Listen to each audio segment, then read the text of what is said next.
আচ্ছা দেখো, আজকে কিছু বেসিক প্যারামিটারস নিয়ে আলোচনা করব। অনেকেই আমাকে প্রশ্ন করে থাকে যে কলেজ সার্ভিস কমিশনে কিরকমভাবে প্রিপারেশন করব? কলেজ সার্ভিস কমিশনে আমাদের কেমনভাবে প্রিপারেশন করলে আমরা সিএসসিটা ক্র্যাক করতে পারবো এবং ডিফারেন্ট টাইপস অফ কোয়েশ্চেন।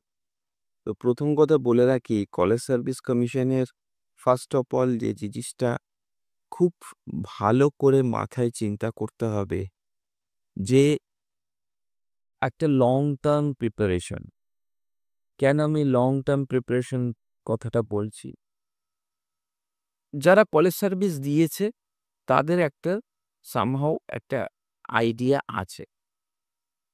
যাদের যারা একদম কোনো প্রকার কলেজ সার্ভিস দেয়নি তাদের কাছে কিন্তু কোনো প্রকার আইডিয়া নেই যে কলেজ সার্ভিসের ইন্টারভিউটা ঠিক ঠিক কি রকম টাইপের হয়ে থাকে। এবং তার ফলে এখানে কিন্তু একটা জোন তৈরি হয়েছে, মানে একটা পৃথকীকরণ, সেগ্রিগেশন। যারা কিছুটা হলেও এক্সপিরিয়েন্স তারা জানে, কম হোক বেশি হোক তারা একটা ধারণা পেয়ে দেয়।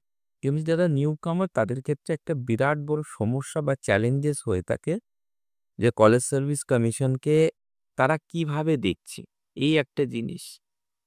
তারপর যে জিনিসটা আরো ভীষণভাবে গুরুত্বপূর্ণ বা ভীষণভাবে প্রবলেম করে সেটা হচ্ছে শর্ট টার্ম প্রিপারেশন দিয়ে কেউ যদি কলেজ সার্ভিসে আসে তাহলে সিলেকশন পাওয়াটা অনেকটা কঠিন হয়ে যায়। নাম্বার ওয়ান যে জিনিসটা মাথায় রাখতে হবে সেটা হচ্ছে ইন ডেপথ পড়াশুনো। তোমার বিষয়ের প্রতি পড়াশোনা কিন্তু প্রতিটা ইন ডেপথে হবে। কোন কোশ্চেন মডারেট টু হার্ড, এইটা মাথায় চিন্তা করে এগোনোটাই কিন্তু ভীষণভাবে গুরুত্বপূর্ণ এবং ভীষণভাবে প্রয়োজনীয়। যে আমার কলেজ সার্ভিস কমিশনের যে কোশ্চেন আসবে সে কোশ্চেনের লেভেল বা কোশ্চেন প্যাটার্ন সেই জিনিসটা কিন্তু কিরকম হবে সেই জিনিসটা কিন্তু আলোচনা এবং বিধিবদ্ধ আকারে বোঝা এবং কোশ্চেনের ধরন, প্রত্যেকটা জিনিস ভীষণভাবে গুরুত্বপূর্ণ। এবার অনেকে প্রশ্ন করতে পারে যে আমার যদি নন পিএইচডি থাকে তাহলে কি আমি সিলেকশন পাবো না? বিষয়টা সেরকম না। দেখো, বিষয়টা হচ্ছে কলেজ সার্ভিস কমিশনে যারা ইন্টারভিউ, যারা বড় বড় প্রফেসররা সেখানে বসছে তারা কিন্তু তোমার মধ্যে কতটা জ্ঞান আছে তারা ঠিক পরিমাপ করে নেবে। এটা কিন্তু ভীষণভাবে বোঝার দরকার।